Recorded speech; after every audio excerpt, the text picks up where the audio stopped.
தானே வருவாங்க திரும்பியும் தெரியல.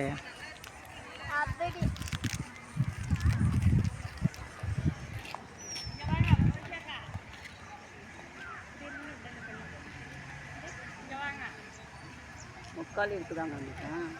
முக்காலி வாங்கி தருவார் நேரா 10 ரூபாய்க்கு அந்த இருந்துச்சுல இந்த அங்கே எல்லாம் நல்லா இருக்குன்னு அங்கே உட்காந்துருக்காங்க. நான் கீழே உட்கார முடியாது.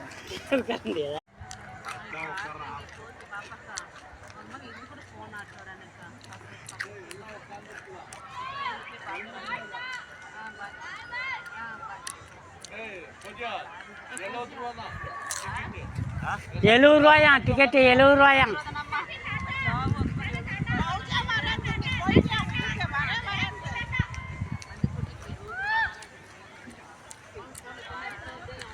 பாய் பாய்.